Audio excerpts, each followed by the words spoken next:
Okay, grab Beacon of Hope. While you're doing that, also read Haste. And if you're in the mood for it, call lightning, though that does not feel like you. Definitely read Haste, because you put that shit on Grommen, and oh boy. Oh boy. You can just play like a really fast song. Oh yeah. Can I learn that as like a supplemental spell Benny for whenever Hill I cast that? Welcome back, everybody. So I rebooted the modem, everybody. Hopefully that'll fix it. If it doesn't, we'll do our emergency backup and send it off Maggie's way as we tend to. So I think I'm prepared for it. at this point, good God, man, I'm sick. So I think I should just be able to change the broadcast. Maya, what do you see out there? Yeah. To bear really quickly. +2 to AC. So you concentration up to 1 minute. One creature of your choice within 30 feet. They have to be willing. They get +2 to AC. Advantage Double on dexterity speed. saves, double speed, an additional action that it can use to either make one weapon attack, dash, disengage, hide, or I'm use. taking it. Yeah, that's mine. But then when Give it's me- over, it's like all of a sudden Grommen has that like a round or whatever of lethargy. So he's kind of like, oh. Actually, in older editions, it was even worse than that. Depending on how you were playing, you could take a year from somebody's life with improved haste. But yeah, it was like a 6th level spell that literally like. Anyways, so the short version is when we get to see Grommen be able to email for a round. Nice. Oh, I don't know, guys. I am gonna make Super Grommen, and I'm gonna be so thrilled with it. Luckily, it's concentration, so there's limitations. So you can't do that and other things. For the love of Christ, thank God. So, we're just talking about spells. Sorry about that. You know, they leveled last session to this session. They're all level 6. You know, for now, they're all level 6. So that's Woo! You know, Otto got some cool shit. So far away. That's all Grommen got. And a giant bird. Grommen got LASIK. It's all good. That's your Grommen got LASIK. It was like you got a health insurance boost and decided to go like ape shit with it. So, all right. Anyways, so back from break, I guess. Right? Yes, we are back. Okay. So, Rye, you rolled a natty 1 and then a 4.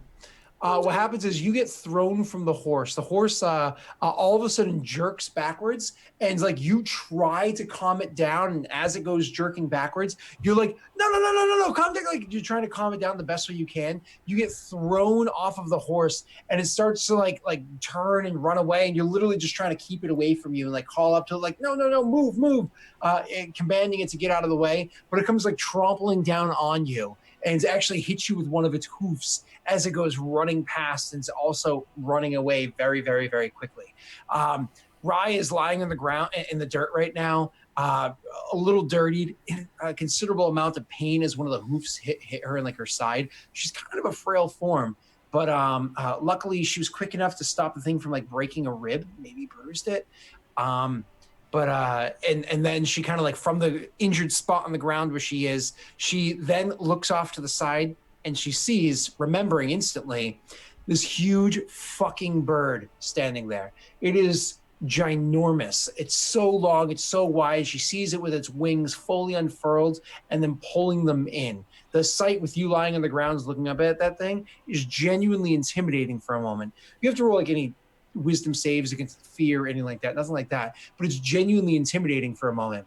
You maybe would have been more scared if it wasn't for the fact that Grommen's are like with his face buried into the feathers of the bird, being all happy.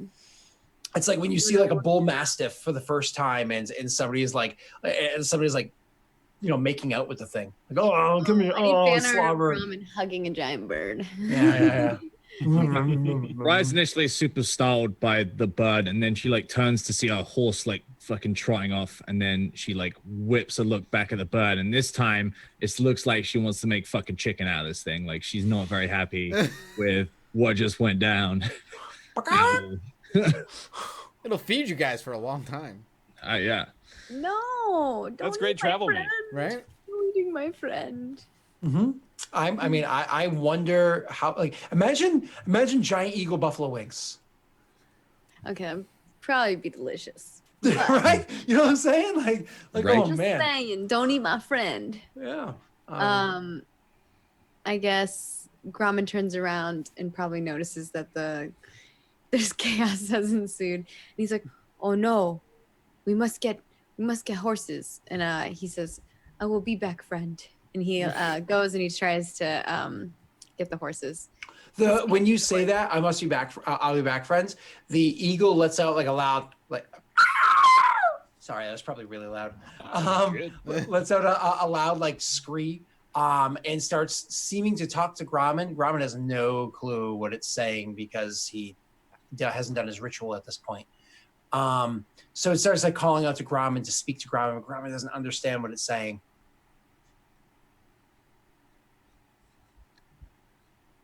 Grommen's going to get the birds or the horses. He's like, okay, buddy. Yeah. He's going. And so the eagle itself will also take off and start kind of like flying over Grommen's head and swooping around. Grommen, could you do me a favor with advantage? Roll me an insight check. Insight check. All right. Mm-hmm. Insight. Oh, I didn't do it with advantage. Mm-hmm. Which probably, I mean, I'm not very insightful, so. Okay, so as you're running off to try to go get the horses, you can see that the eagle is with you, trying to assist you. But then you notice, like, oh, okay, the eagle's with me. He's helping me. This is fun. And then you notice the horse that trampled Rye off to the side, that like running up ahead. And you notice the eagle is moving in very quickly at the horse. And then all of a sudden, you notice the talons open up, and it looks as though the eagle is going to go collect the horse for you. Okay. Hopefully he doesn't hurt the horse.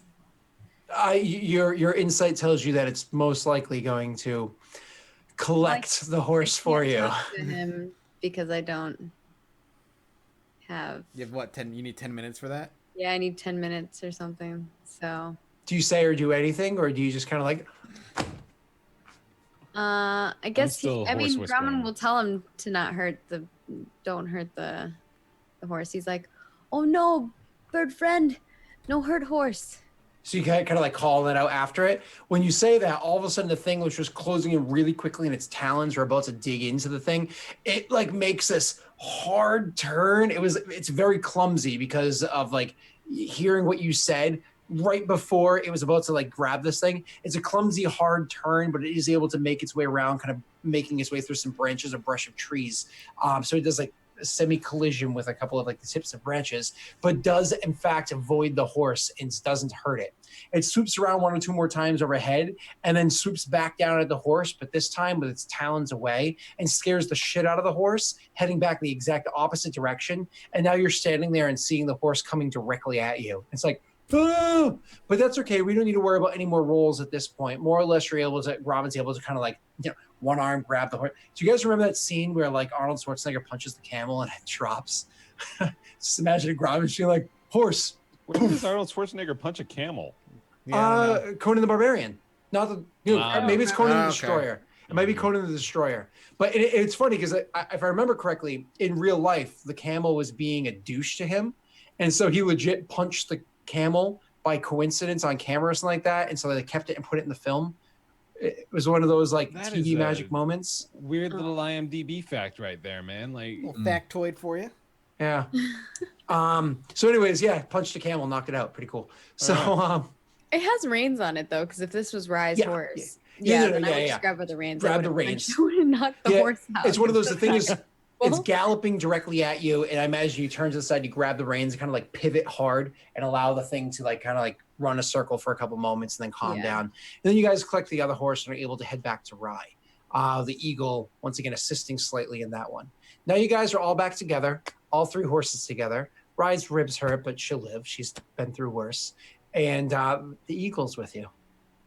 you weren't kidding about that thing. I'm staring at it. Yeah, Grommen's like petting him. He's like, isn't he gorgeous?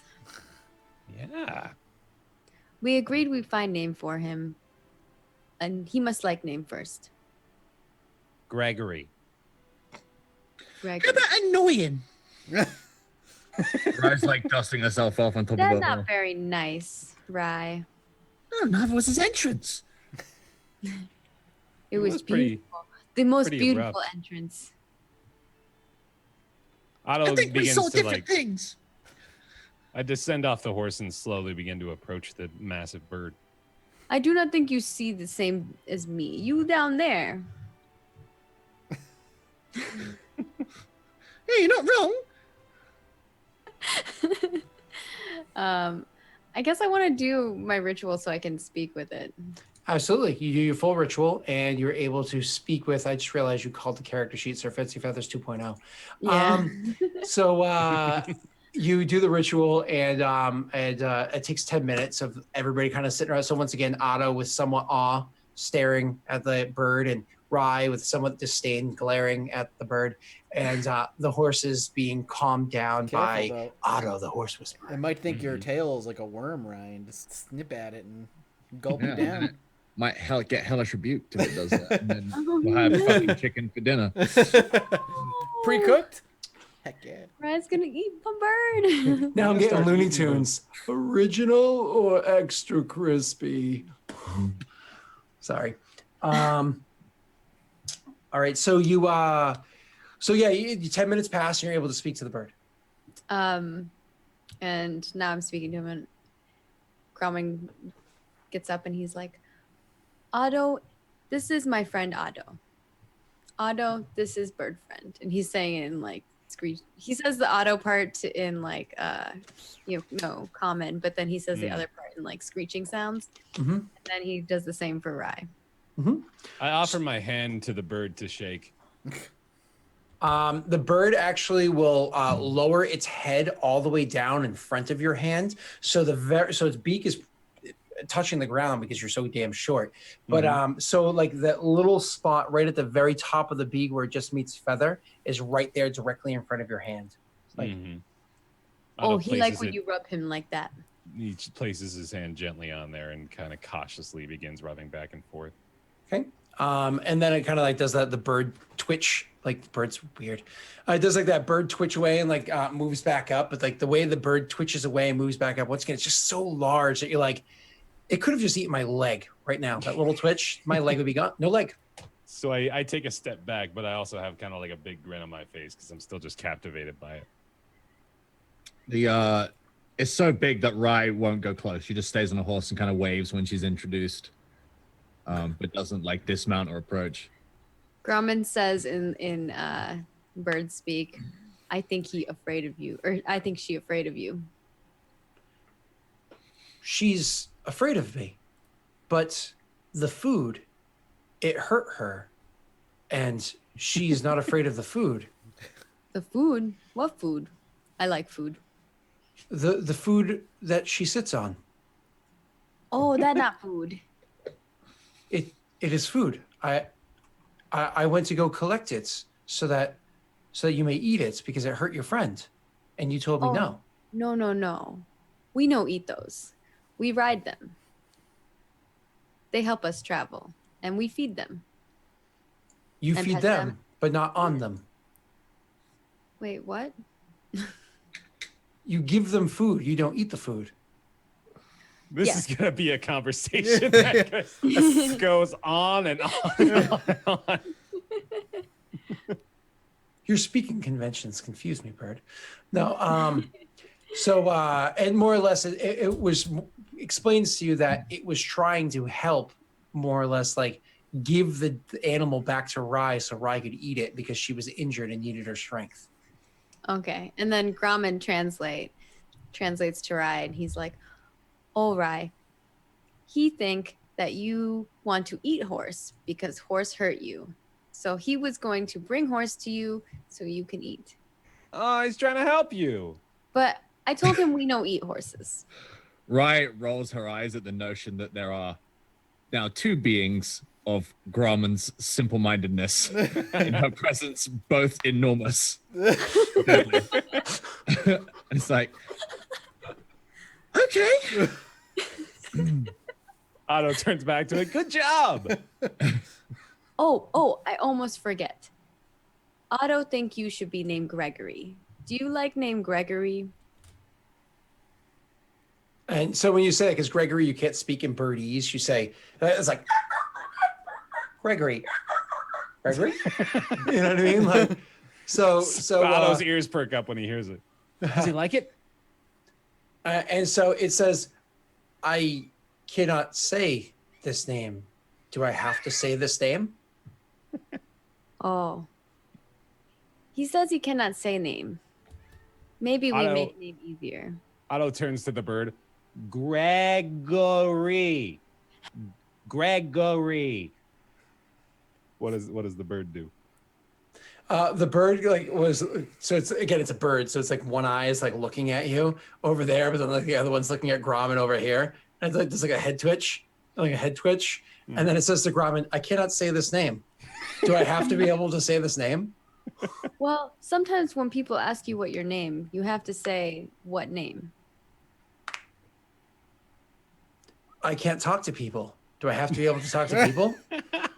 Oh, that's true. Is this like screeching happening back and forth? Yeah, and Otto's Otto, just, like, and watching Otto's like, excitedly, trying to figure out, Gregory! Does he like the name or not? What's happening? Or Ryan must be like putting like Ryan has a her migraine. like a fireball to her head and just being Why like, has a migraine? yeah. I guess you don't have to say your name. I can tell them your name. Do you like name Gregory? What does Gregor say? What does this name mean? Oh, I don't know. Hold on. Otto, what does Gregory mean? That was the name of an old king. It's in many of the stories. He's great. What kind of king? Oh, he was a great king. He helped his people. He fed them well in a time of famine, kind of like he was trying to do. Oh, this good. I tell him. And he translates that So back. you turn back to say that to the bird, and he says, "Where was this king?" You say to the bird, right as you open your mouth to speak, the bird says, "Where was this king from?" Oh. Before you even translated, it says that to you. Yeah. Ah. Well, okay, it says it to Gromit, who then translates to me, I suppose. Correct. He was from... Otto's That's a nice place to pick, Scott. I don't really know any of the places. No, that's perfectly fine. Yep. I imagine it's from Fantasyland that exists in Otto's head. That's right. And so the bird takes the story that Otto gives, and he says this name. I like this name. Ramen Yeah. like puts his thumbs up. He like name. We name him. He looks Yeah. up at him. He's like, Gregory. Gregory! Gregory. Gregory! I look over to Rye. Gregory! She right face palms on the hole. The bird then comes down, and despite its massive size, does because Grauman's not afraid of the bird in the least bit, not even the slightest bit. So it's one of those like you put your whole fist inside of like a 200-pound dog's mouth and you don't care because you trust it. So the bird comes down really close and actually does like a playful peck at one of Grauman's thumbs, and says, "What is this?" To my thumb? Yeah. Oh, because I'm doing this? Mm-hmm. Oh. So this is my thumb. And when you do this, that means good. The bird looks at both of its wings and then looks down at its claws, and you see out of its three claws, it goes. Otto's like We so got it. fucking thrilled with this. Gregory can thumbs up. Yes. He's like dancing around. You did it! Your friend is always happy. Oh, he try. Sometimes he no happy, but we try to make him happy. Your friend is always We miserable. must go. We have journey. We must go to Silvery Moon. And when you say that, it actually like looks at you with recognition. I know this place. Oh, what do you know of place? It is a good place. Oh, I like good places. He says that we going to good place. Good. Let's go. Oh, wait, okay. Grauman goes over to the horse and starts walking over there. Con. Right. We're going to good place. Okay.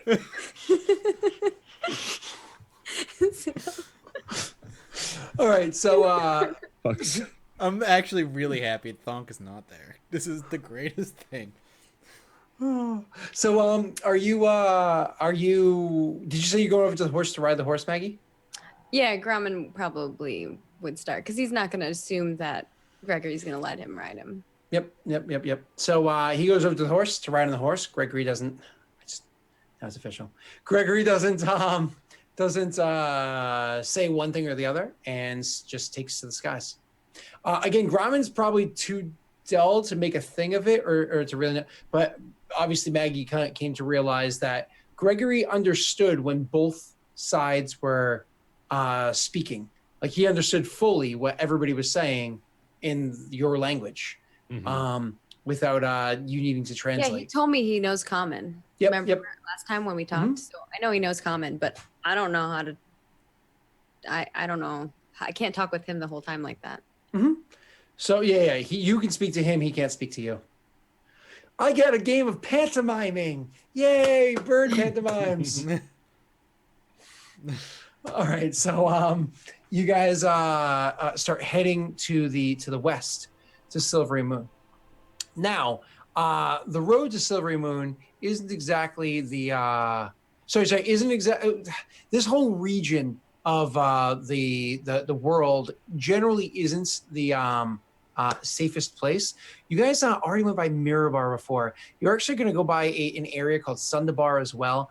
I'm not going to go into the details for it because I know that Otto is very hard pressed to get to where he wants to be. He's excited to get there. What I can tell you is that it is a longer road, and it's one that you would generally, that it's going to take you some time to get there, even on the road, even on horses, blah, blah, blah, blah. You were traveling through the Nether Mountains, which are not a super safe area.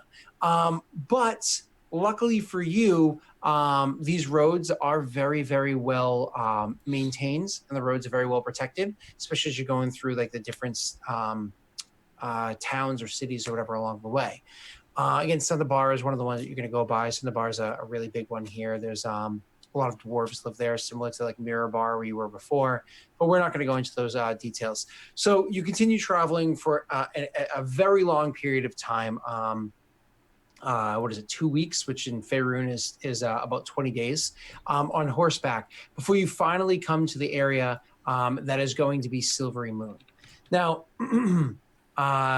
Silvery Moon exists inside of woods, but not like super insanely dense forests. It's like there's woods nearby. There's mountains nearby. There's a river that cuts through it and everything. This place is absolutely stunning. It is beautiful. It is one of the most gorgeous cities in all of Faerun. And I'm going to get to be able to describe that for you shortly. But before you get into the city, as you guys are riding along the road and making your way there, one of the things that you notice is the pastures here seem to grow greener all of a sudden. Riding on the road, we're going to get there eventually. Riding on the road, all of a sudden, a day and a half out, the pastures are greener. The wildflowers grow more wild, yet somehow more well-kept, more organized. Almost like nature itself chose like a better color scheme for this whole area. The way the sun rose the morning that you eventually make your way there was a sunrise like you've never seen before. I mean, it is absolutely out of all of you, the only one that may have seen a sunrise that at the time they would have seen as better than this is Grauman, which is the sunrise over on the mountain peaks right after a well-fought battle. Like, okay, well, that might, in Grauman's eyes, argue with this one. Beautiful. Do you like it, Gregory? Gregory watches the sunrise, not directly at the sun. He's smarter than He's got eclipse glasses on. Yeah, he's smarter than some world leaders. But so he does watch the wonderful colors that hue around it, and so Gregory nods to Maggie. Two I don't talons look. up. He did. So sorry. It's like a little explosion of energy every time he sees Gregory do that. It's one of those like, it's so cute. So anyways, you see the sunrise is more beautiful. The road here, I mean, it's the same road that you've been traveling on. It seems maintained just as well as what you were traveling on, but somehow seems more comfortable to travel on, seems less bumpy, even though it doesn't look it. Everything about your travel as you get closer and closer to Silvery Moon seems better. But something else here, the air that you breathe smells sweeter. Feels like there's something in the air, something you can't find the word for it. You can't, I mean, it almost feels as though there's like magic in the air. And we're not going to bust out into like Lion King singing here, but it almost feels as though there's like a type of magic in the air that you can, it's like penetrating. You can feel it in you as you keep moving forward.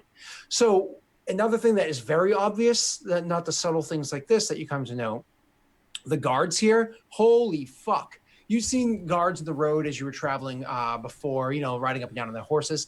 No. Not at all like what you see here. They were, you know, they were dressed in good garb and, you know, their armor's dirty or their cloaks dirty. Not here. The guards that you see here, thus far, you've only seen elven guards. The horses that they ride, that one horse might be worth more than everything that you have on you. That's not true. Your adventures, you're filthy rich, but you know what I mean. I was The like, wait, I horses- think we have like probably 8,000 gold. Severely underestimate our wealth. Yeah. No. I know your adventurer is like one axe is worth kingdoms. So the horse is worth just so much. The armor that he's wearing. I mean, you've not seen the person underneath the armor. However, while riding on a horse past you at some distance, Maggie, no, that doesn't matter to you. At some distance, you're able to see that like the detail of every part of this man's physique.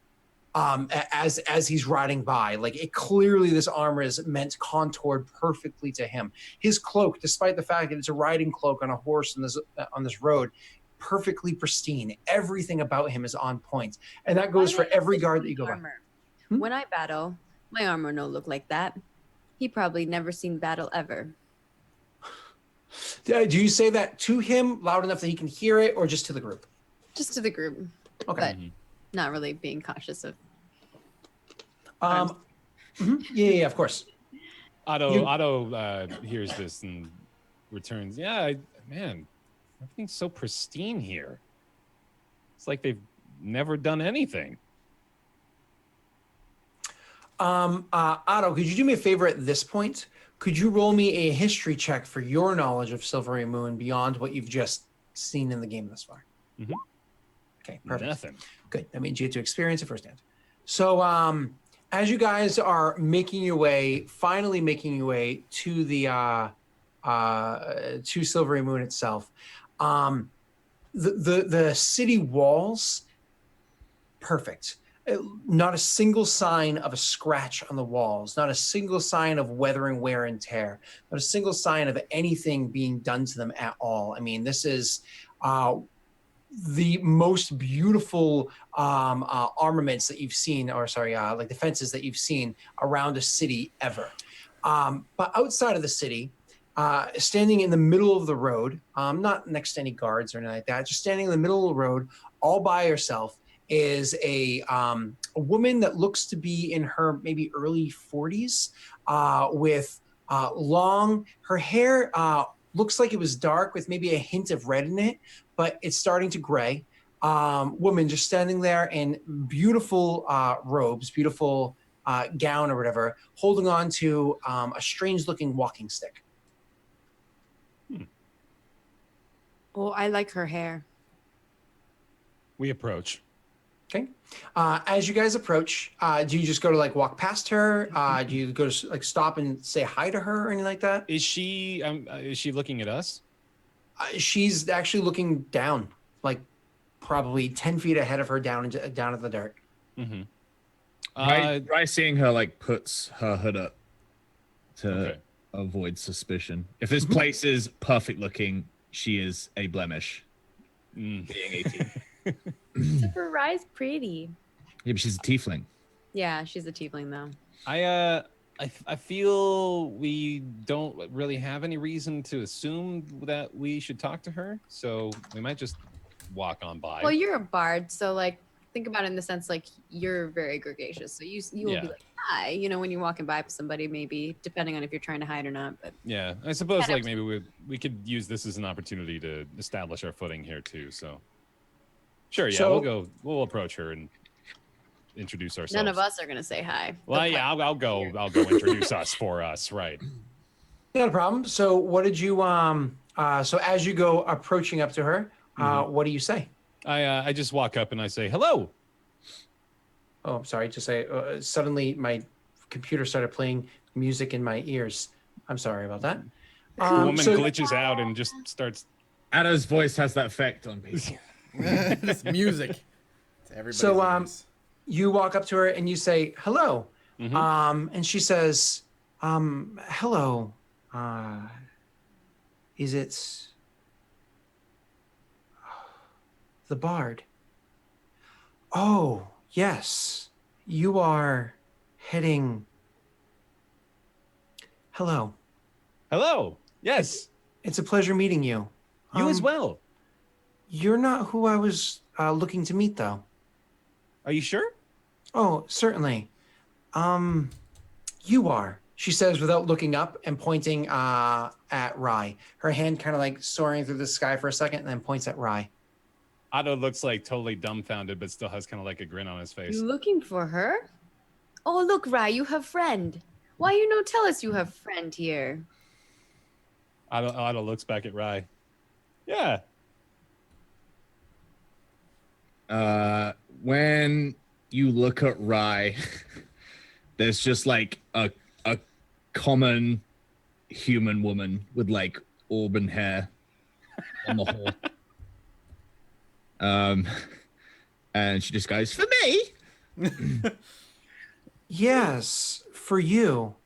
I've been curious for so long who it was that this belonged to, and I'm excited I finally get the chance to meet you. Hello. What is your name? I don't know you, love. Oh, no. Why are you talking like that, 'Cause- Rai?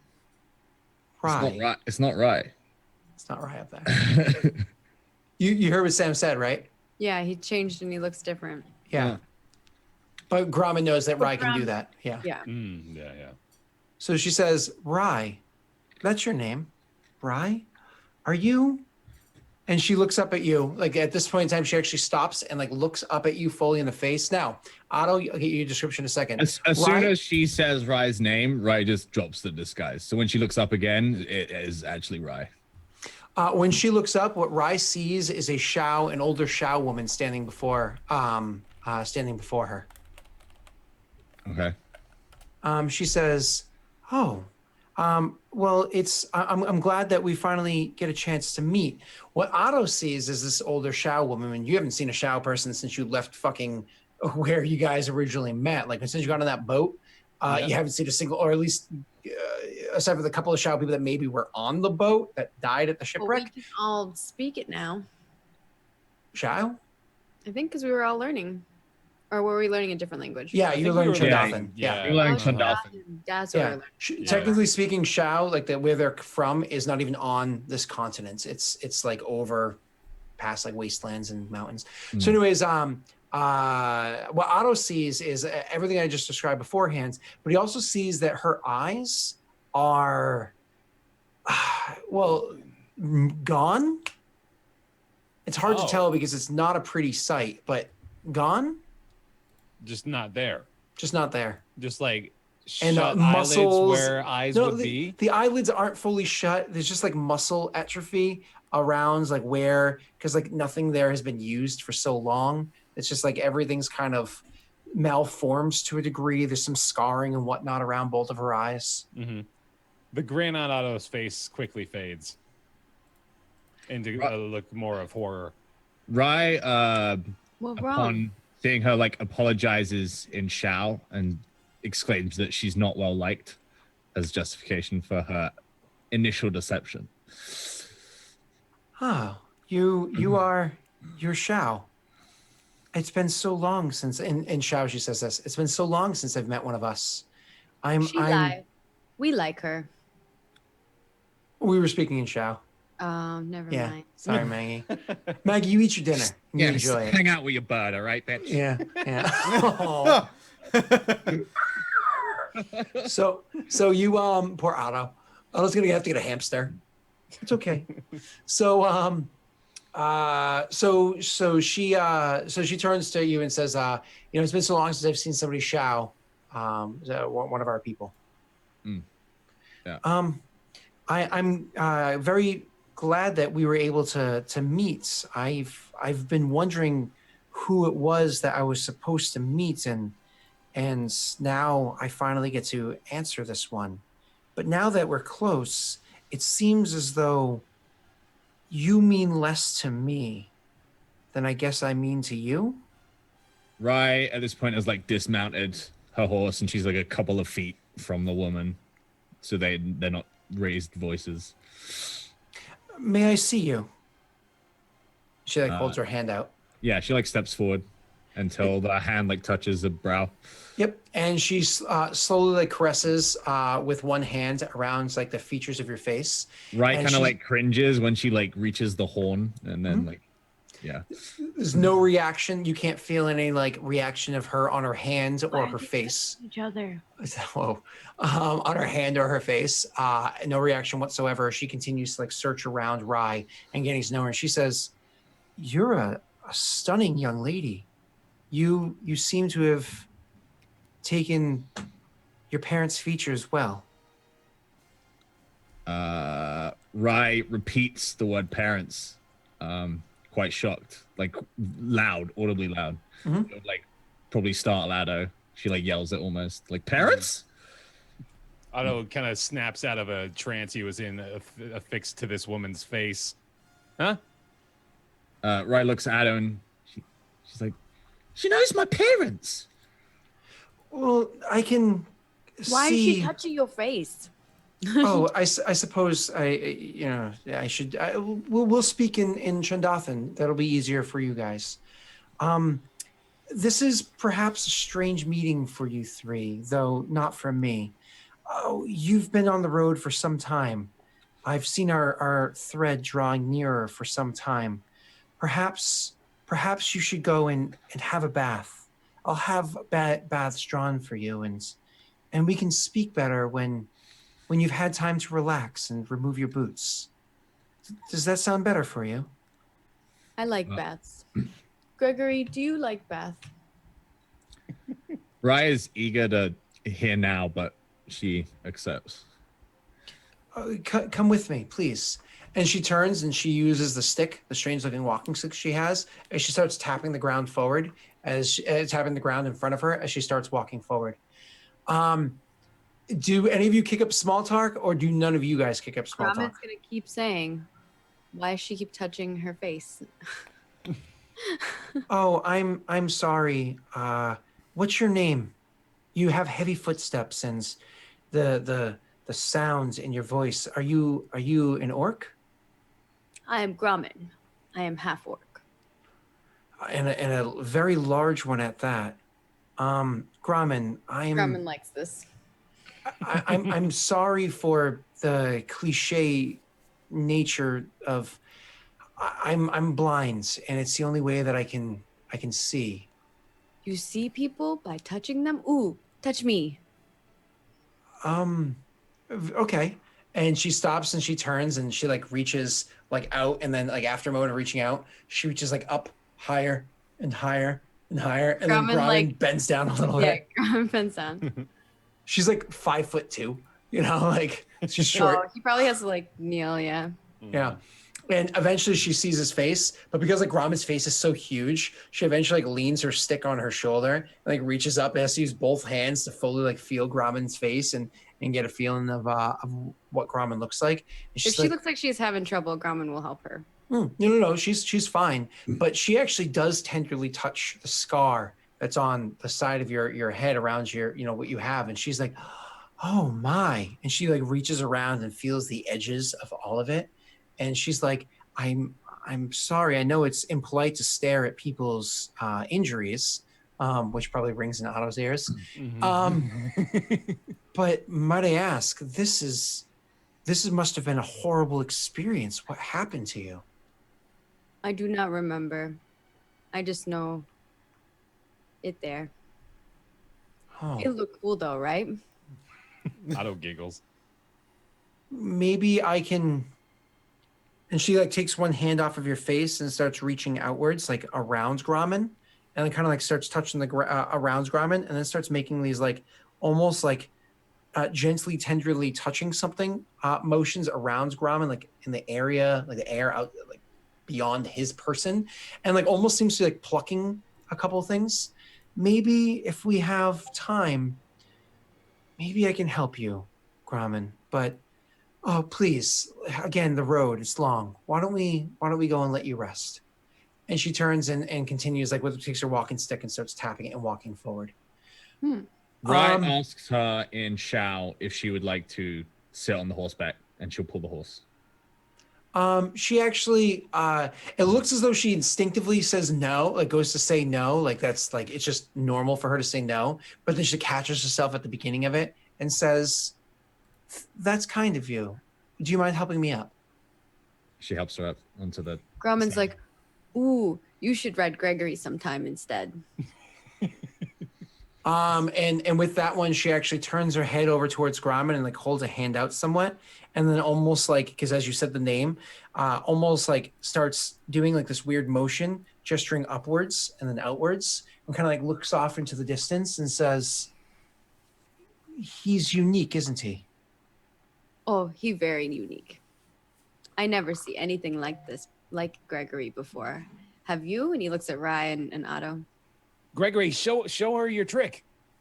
Gregory's not around. He's He's up his thumbs. off. Gregory's Oh, off. is he? Oh, okay, shit. Yeah. Okay. You guys, she hops on the horse. She appreciates it. You guys start walking in. As you guys are walking in, you see two guards posted immediately outside, like one on either side. Both of them looking pristine, 100% pristine. Each of them holding a glaive. The glaive looks like it just came off the forge yesterday. Like looks amazing. And as you guys are walking by, she kind of like tosses like a little smile towards the way of the guards, and one of them says, "I'm glad to see you're well, Sook. Is this another one of your meetings?" And she nods and she says, "Yes, I'm glad to have finally crossed paths." And he says, "I'm glad you found them as well." And then she continues to ride the horse and go inside. Almost immediately after you get into the place, sometimes she sits on the horse for very long, she leads you guys over to where stable is, and she suggests that you guys have the horses stabled there, to which, of course, you do so. And when and she kind of goes off to the side while you guys are getting them all situated and has a conversation with the person at the stable. The person at the stable, like when one of you guys goes up to pay, they're like, "Oh no, it's you're fine. Don't worry about it. If you're not staying for terribly long, it doesn't matter. Friend of Sook's, it's fine." And she like tosses a kind of like a weak smile at the person and says, "You're too nice." And he's like, "No, please, don't even worry about it." And she continues leading you guys elsewhere. You walk with her for a while before she eventually leads you over to an inn. Now, one of the things I want to describe to you about the city is this city looks as though it grew here. No, it's not like the houses are made out of trees. We're not in some elven glaive kind of. It just looks as though they were always meant to be here. And the way that they sit next to the trees, and oh shit, there are a couple of houses made out of trees. Fuck. It just looks as though it was always meant to be this way since long before people lived here. Like maybe people stumbled across it and this was what existed beforehand. Maybe the gods made it for them. Who knows? But every step that you take, the whole place sings with harmony. Speaking of singing with harmony, just walking into this place, Otto feels inspired. He could write songs upon songs, odes upon odes about just the beauty of this place. Like, are you fucking kidding me? Do you see the way that this house is built right here? Like every knot of every plank that goes into building this house almost looks as though it lines up to be notes to a song itself. Like it's amazing. You guys are making your way through, and she eventually leads you over to where an inn is. The inn itself, again, is just breathtaking. You guys walk in, and as soon as the door opens, your ears perk up. Just the sounds that you hear, the strumming, the way that the fingers are plucking at that lyre, the strumming that you hear, just the dancing of music. As soon as you hear it, instantly you can feel like your emotions being tugged and pulled in. You've missed more than half of this performance, but you feel as though you've heard it your entire life. This is, sorry, Otto, probably the best, if not one of the best, depending on what your style of choice of music is, songs you've ever heard. As a matter of fact, the only person you've ever heard play that could be arguably on the same level as this, better, worse, whatever, is Otto. This is amazing. And the person up there on the stage is playing with the most humble look on them. Otto has a bit of showmanship to them. This person looks as though they're just happy to be there. And they're putting on this performance. You guys do have to pay for rooms, and a bath is drawn for you, and you can all take your time, remove your boots, take your baths, relax, so on and so forth. You get a bite to eat. If you ask, like, oh, what happened to Sook is her name, right? What happened to her? It's like, oh, she said that she'll just speak with you tomorrow, that, you guys seem tired, and so she'll just meet with you tomorrow. And Okay. How much was the room? Oh, the rooms here. So the innkeeper says that because it's your first time to Silvery Moon and you're going to be staying for a while, the first night will be on them. But you can worry about that should you choose to stay another night. That's a whole lot of trust they're putting They're in so us. nice here, yeah. A little creepy, but Grauman wouldn't think that. He's just like, oh, everyone's so nice. So you guys are spend your first night there. What do you choose to do here, the city, or even just the inn itself, this first night together? First of all, we definitely need to get a drink Mm-hmm. and listen to more of that music. Yeah. No, Otto is like, I haven't stopped watching the stage since we got in. One of the things so eventually that performer finishes, comes to an end. And shortly after a little break, a different performer goes up there. Similar thing, is going up there with a lyre and playing, and just, oh my God. Arguably not as good as the other one. Like, Otto's pretty confident. He's better than this one. The other one, he was even questioning himself. This one, Otto's confident he's better than this one. Mm-hmm. But, oh my God. Was the previous performer playing a lyre as well? Yes. Okay. And the drink, when you guys finally do order drinks, the innkeeper tells you, like, asks you, they say, oh, it's your first time to Silvery. So the barkeep says, the first time to Silvery Moon. And you guys are like, yeah. They're like, oh, try the mead. You should have that first. Grauman gets mead. Grauman's like, okay. So you guys order some mead, and when He you drink takes it, for himself. two for himself. When you take a sip of the mead here, it tastes like that sunrise that you experienced earlier this morning put into a bottle. It is the most warming feeling. Like, honestly, I don't think any of you have felt this comfortable taking that first sip, just the emotion that you get as it washes over you, since the last time you had a good cuddle with mom. You know what I mean? Like, so last time mom gave you just like a nice embrace just to tell you that things were going to be okay. Sorry, Rye. Last time my mom said that she died, so yeah. Thanks for bringing that up. I don't think my mom ever Thanks, called me, but Yeah, that was Grumman had an orc mom. Shit. Actually, if I remember correctly, Grauman's mom was Grauman's. Grauman doesn't remember his parents, does he? he doesn't right now. Yeah. But Doesn't he- remember his parents. That's right. Yeah, he didn't remember that his parents were dead at one point. So for two of you, it's a very warming sensation. You love it. For This is like- Rye, it's bittersweet. For us, it's even better because this is like, it feels like the fresh start they needed after that last town, because that last town just like sucked the joy out of everything for her. And this place is the complete opposite. And she's like doing double takes and walking backwards, admiring everything. And she's got a big grin on her face. Yeah. It's so pretty here. Can we stay? Guys, I pardon my lack of descriptive terms, but this place is fucking amazing. Right? They've got everything. Taste this. It just takes a huge gulp. Fuck, so good. The guards are so shiny, and all the buildings are amazing. When you take that huge gulp, after you finish the huge gulp, almost immediately you feel guilty that you took such a huge gulp, because it's like, oh, I almost feel like I'm wasting it. But then immediately afterwards, you're like, but it's so worth it. It's so delicious. Like, you just felt even in a warmer embrace with that because of the bigger draw that you had, right? One of the other things that you guys notice is whether you step outside for just a moment of fresh air, which is the air outside even fresher than the air in here? You can't even tell. It's just so nice. When you guys step outside, usually you've been many places where there's fireflies that dance about. But here, the fireflies are maybe even literally dancing. They're putting on a very subtle, very calm light show that at some point in time, I imagine at least one of you can stare off into the distance and seeing the fireflies putting on their little show and just lose yourself 10, 20 minutes straight. Just like watching it, just like awe. That's what Grauman's doing. He's literally standing there going. Otto goes out and after a couple of swigs more of mead starts dancing with him. Awesome. Grauman sees Otto dancing and he's like, he tries to do it too, but it looks just kind of like.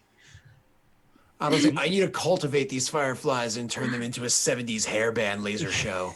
I'm like watching the fireflies and trying to like adapt my dance to theirs, trying to figure out what they're doing. Yeah.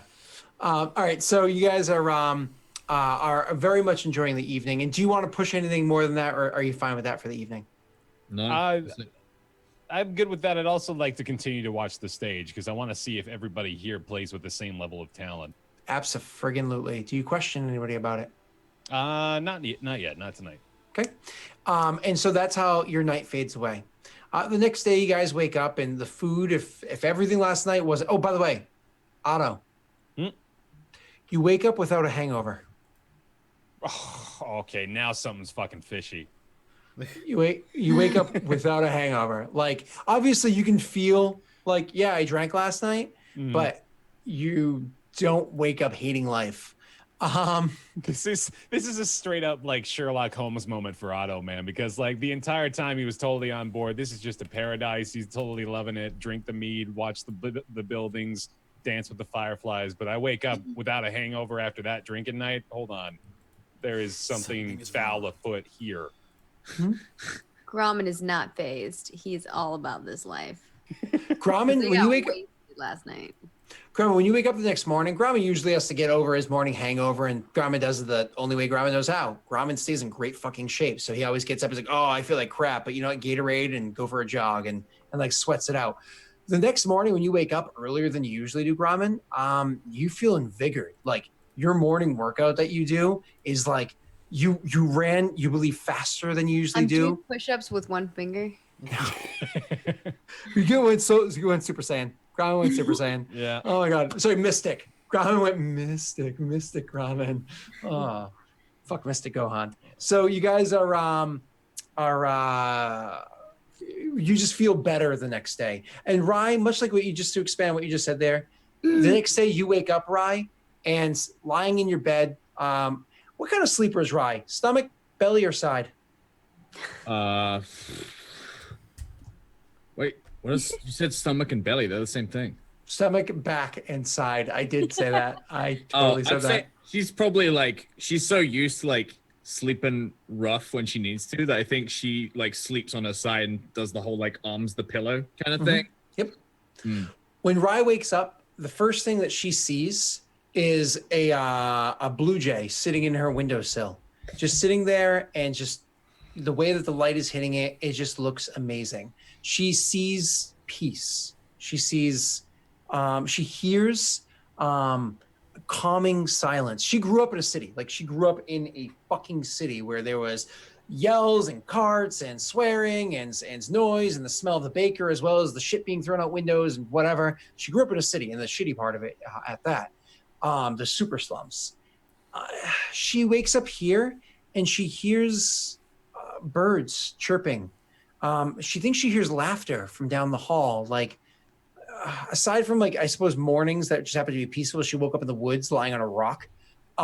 She's never kind of had, this morning is better than anything she's ever experienced in her life. I imagine Rye is just at peace the next morning. So the next day, after you guys have your breakfast or whatever, and you meet up, you're able to meet with Sook. And actually, what it said is, as you guys are having your breakfast, kind of like having a discussion on where to meet Sook, the gentleman that brings the food over to you, he's like, "Oh yeah, you guys are supposed to meet with her at the garden." Oh, they have a garden? Oh yeah. To people from outside of here, it kind of could all look like a garden to you, but yeah, there's a garden. It's an area that was never cut since before the city was made. Did I detect an air of pretentiousness in that? Not in the least bit. Okay, He seemed like matter of facts trying to explain. I see. Mm-hmm. All right then. Thank you. Okay. So you guys get directions and you go to meet in the garden, and what you see there is like it is just utter beauty in this garden, but it's beauty because it's different. It's not like everything I've just described before. The plants that exist here are none like any of you've seen in this area, any other area. They just grow differently. The leaves grow outwards and spiral in funny ways. They seem almost thicker and tougher than you would have expected, than you would expect to see with a leaf. The whole area just seems to be growing funny. You've never seen any plants like this before. As you guys make your way through the garden, you do see she is sitting over by like a little, what you would imagine would be a koi pond if it was nowadays, but over by a little pool or river, a little pool or pond. I can't, lacking word here. So sitting over there on it looks like a bench, but it clearly is just something that's grown there naturally and is comfortably used as one. She's sitting there kind of like looking into the water, even though she's just kind of like looking in that direction. Mm-hmm. We all approach, I would assume, yeah? So as you guys are approaching and getting closer to say hi, she kind of like, her head turns slightly and she like looks downwards, but into your direction. She's like, oh, that must be Grauman's feet. They bear much weight. How does she know my feats? You're a big man, Grauman.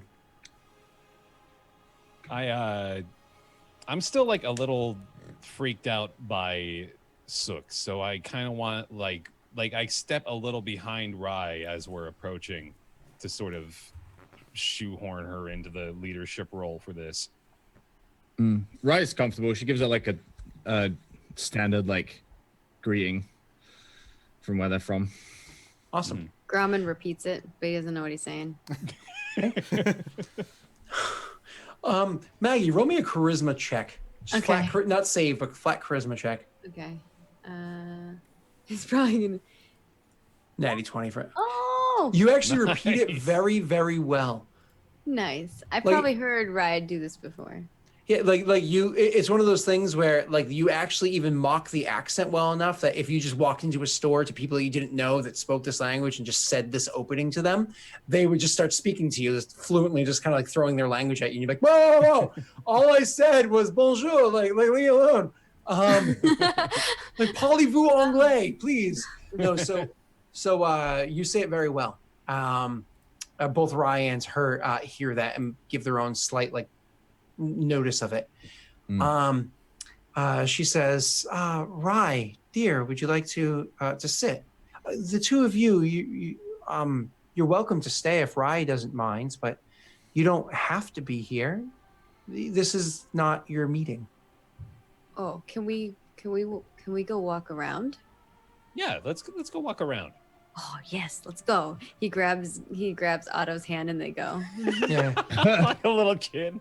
So when you guys say yes, let's go, she says, maybe you should. There's only one rule that you need to know of Silvery Moon, and it's just simply use your conscience. It's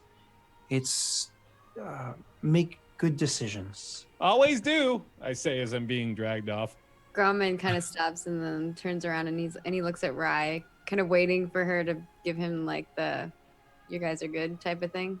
Rye's just like grinning at Ada's comment. And she gives you like a see you soon wave. Okay, then he goes. And with that, why don't we cut to break? Sounds good. Oh man, I We'll wanna be back hear in what just a they- few minutes, guys. Don't go anywhere.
All right, and we're back. Hour 3.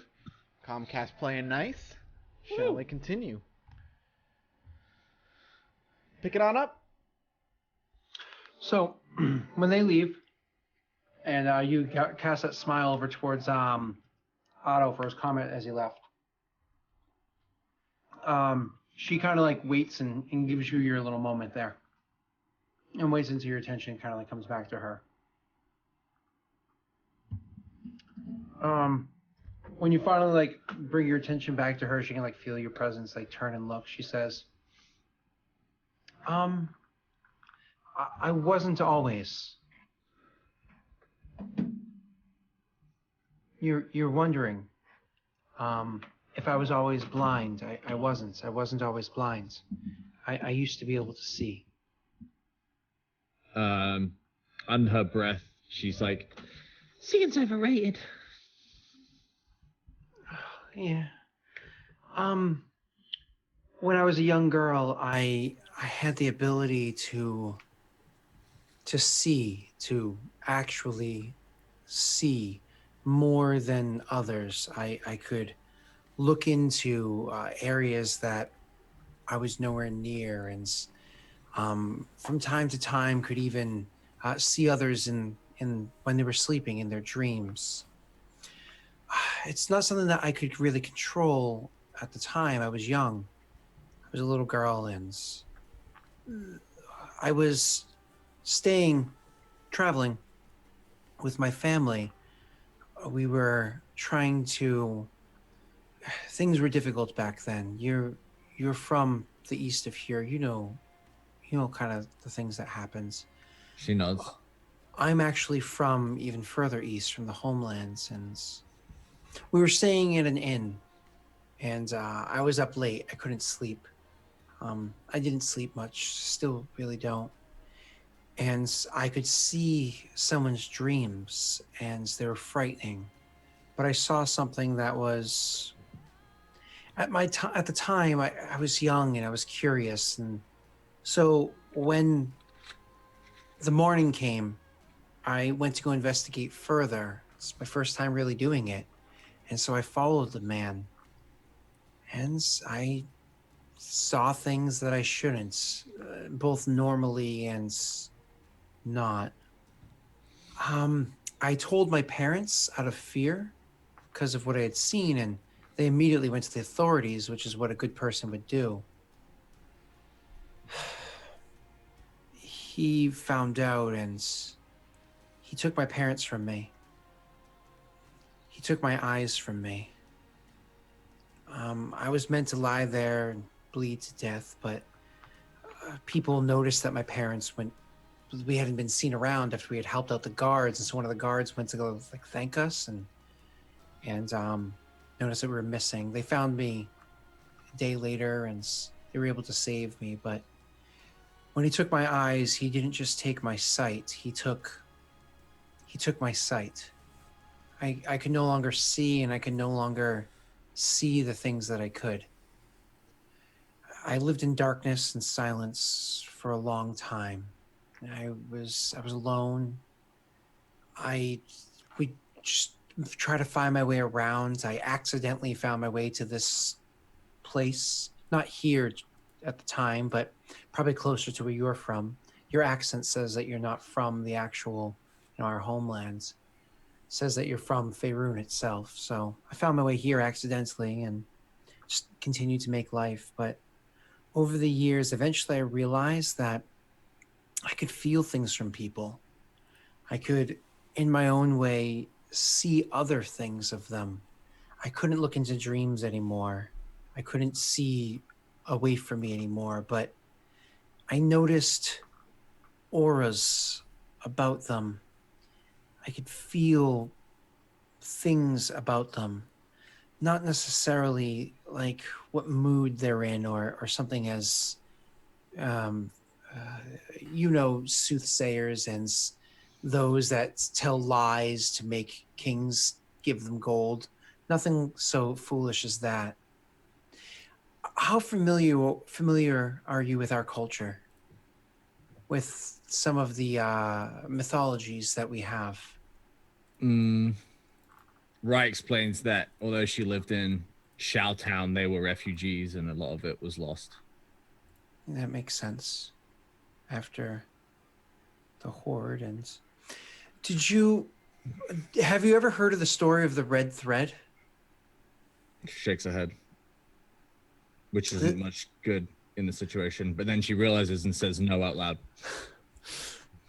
She says, in our culture, there's this ancient tale that everybody's born with these threads on their bodies, these threads that tie to various parts of you. Some telling say to a toe, some say to many digits, some say to your pinky. It doesn't matter.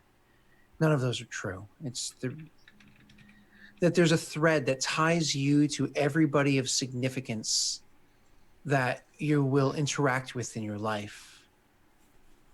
There are no threads between your friends and I.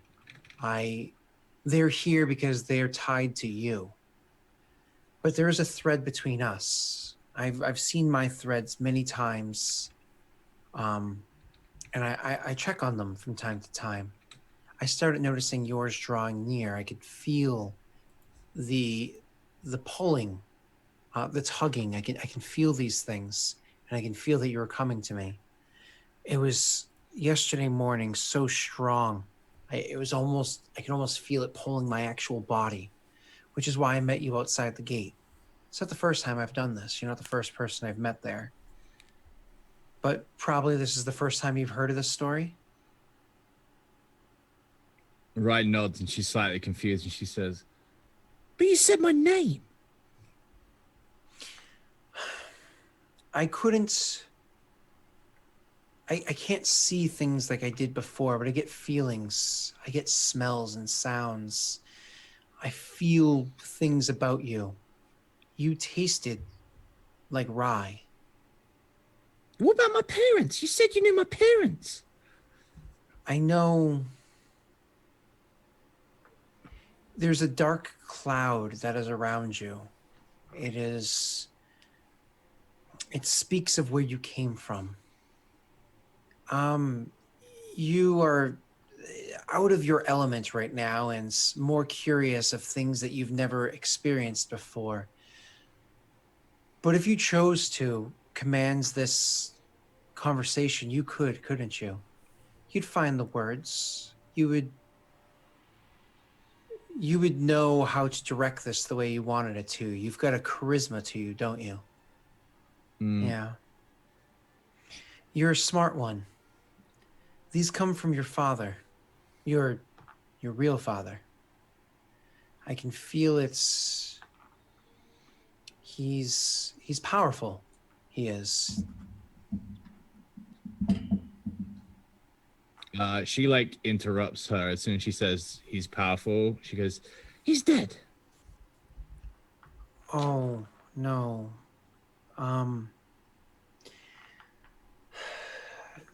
The way that you're made, it's different.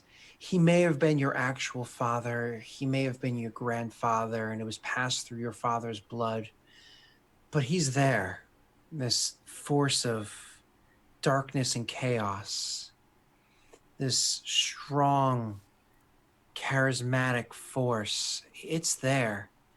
And it's in your blood. I can feel it. It's there. Do you know of how, and she kind of gestures to the top of your head.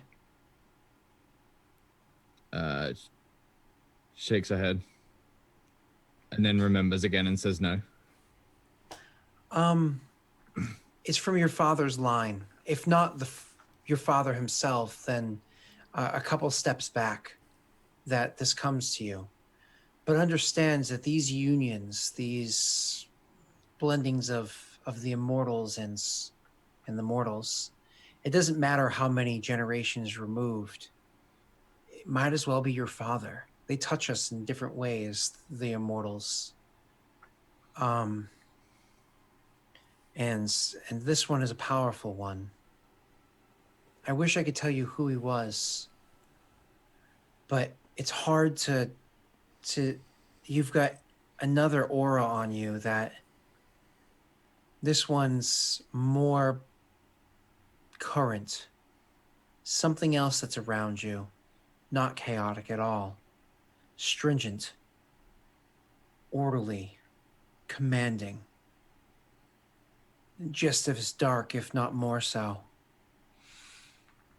I smell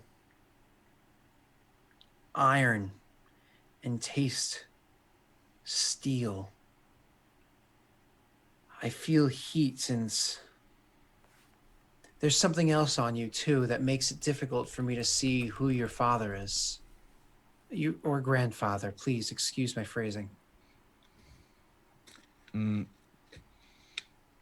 But right, kind of like under her breath, she's like, "You're the first person that's noticed." Yeah, but I'm not telling you anything you didn't know, am I? She's silent. And she then, under her breath, she's like, "I want to know its name. His name, her name, its name." If there was one presence here, maybe I could discern more, at least set you on the right road to find out those answers. Unfortunately, with both of those clouds looming around you, it's hard to find the lines between them and find out much more. But Rye, please, I'm not telling you these things because this is the point of our meeting. And she kind of like holds her hand somewhat like awkwardly out to the side, and she starts like plucking like at the air with her ring finger on her hand. She's like, "That's not why this is here. I'm only telling you to make sure you know the legitimacy of my claim." Okay, she nods. At this point, like, Rye's feeling a little bit disappointed. She misunderstood and thought like she knew her parents. But she's just like an old seer crone lady, so she's like lost most of her sight. Yeah, she's like taking the words in, but like she doesn't really know why they're talking anymore. So Right. she kind of like cuts into the conversation, and she's like, "Why were you expecting me?" Sometimes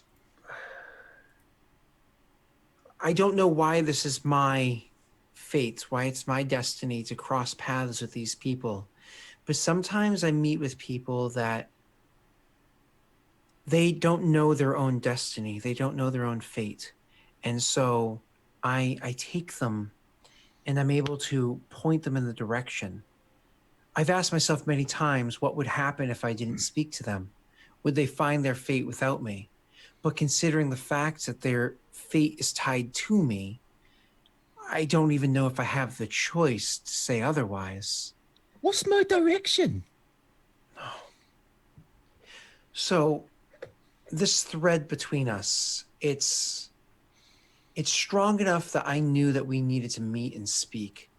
But beyond this meeting, if we ever meet again, it would be in passing. I don't see by the strength of this thread us really caring much about each other moving on. A pleasant hello should I ever bump into you, but nothing monumentous, not with this. Not like the string that ties you together with Grauman and Otto. Not like the string that the thickness of the thread and the strength of it, the deepness of the red. That's different. That's lasting. I'm here to tell you about something else.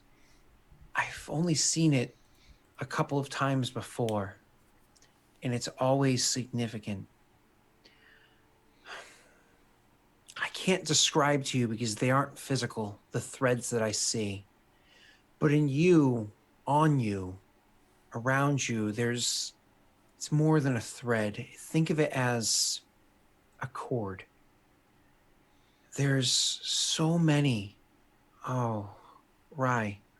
There's so many threads, so many of them that are so tightly bound together that are coming off of you. It is so thick that is coming off of you.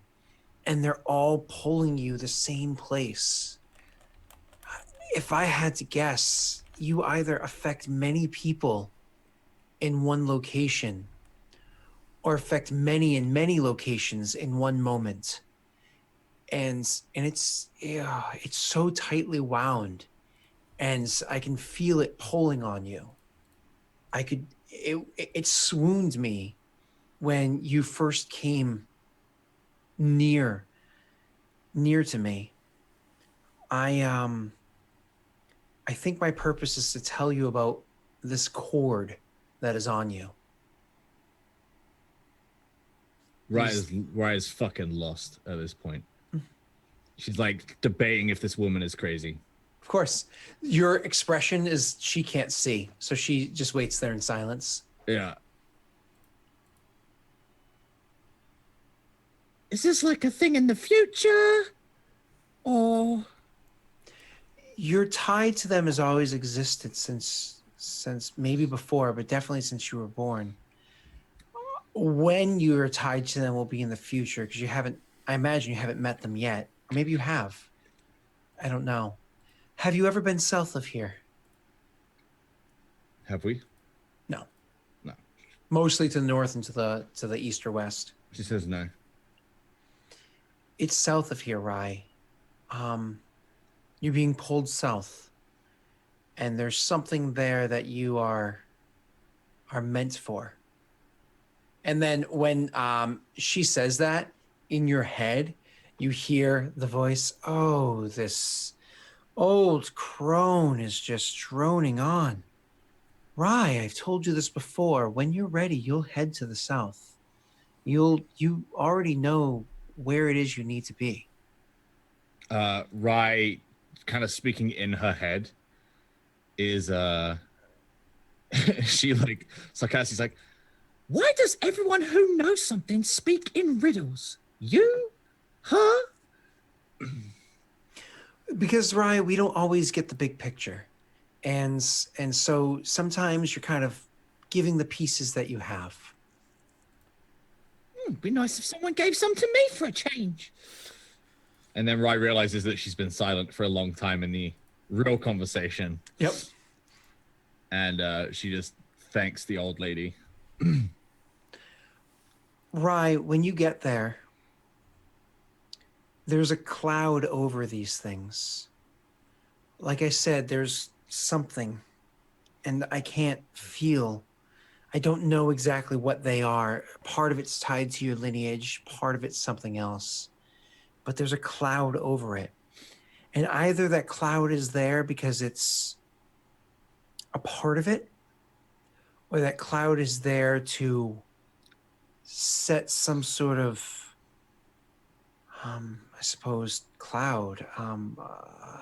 It's to be deceiving, to murk what you're meant to be there for.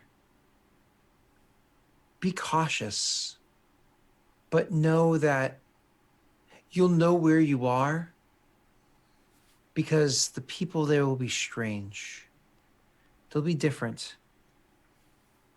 Different like you've not seen before. Not different like strange. Different like you should feel it.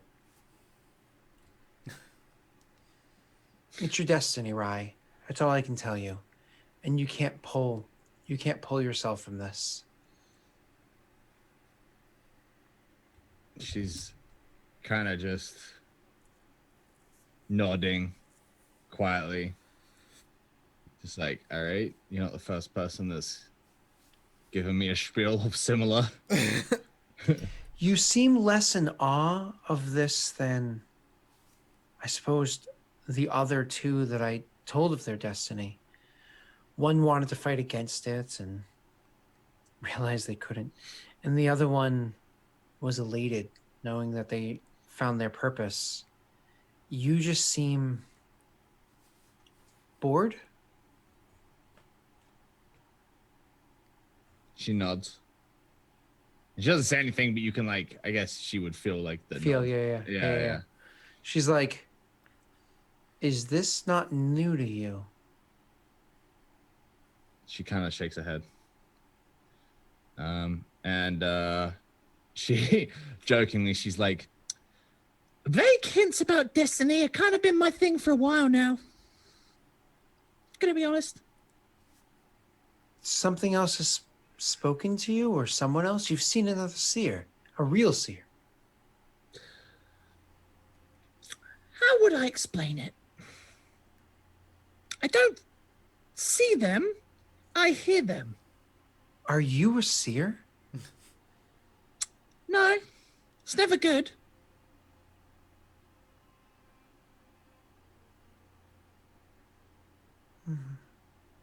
So something speaks to you. Yeah, Someone? they have a servant who is a giant angel, and they're cryptic at best.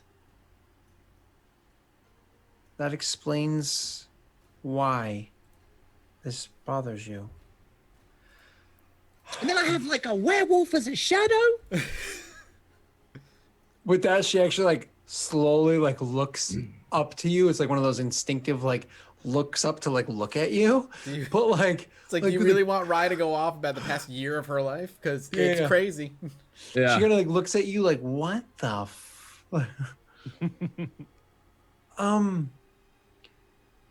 then I've shed no light for you. Thanks for trying. No. That means that you need to speak to somebody else. Right. There is somebody that lives in this city that has no ties to anyone. Because more than you, they are tied to a different, greater being. How much do you know of Silvery Moon? It looks nice. It does. How much do you know of High Lady Illustrial Silverhand? She sounds nice. She is. She's one of the 7 daughters of the goddess of magic, of Mistra. Ah, She's the High Lady of Silvery Moon. She has no ties to anyone. She can feel, she is different. You need to meet with her. I will arrange it. From what I understand from a quick meeting with your friends, Otto, he has ties here. They're probably going to hold him here for some time. I'll arrange a meeting, and when she has time, she'll speak with you. I think she'll be able to shed more light on this, more than I can. She has other talents. Raya, she nods and stands up and stretches, and then she says, "You mentioned Otto and Grumman. Are there threats to anyone else?" To each other, and Grauman, I only glanced quickly, but he has. Oh, There are. I meant another person. Oh, many other people. One called Thunk. Thunk. I don't know a name Thunk. Is this a companion of yours that you travel with? Your adventurers, yes? I was just inquiring. Just curious. The way that these look, it's so difficult to tell. Maybe Thonk is one of them. He's not with you now. I feel like you'd know if he was a thread. Oh. Well, I'm sorry, but I haven't had time to examine them. Perhaps I should find time to do that, and I'll be able to get a better answer for you.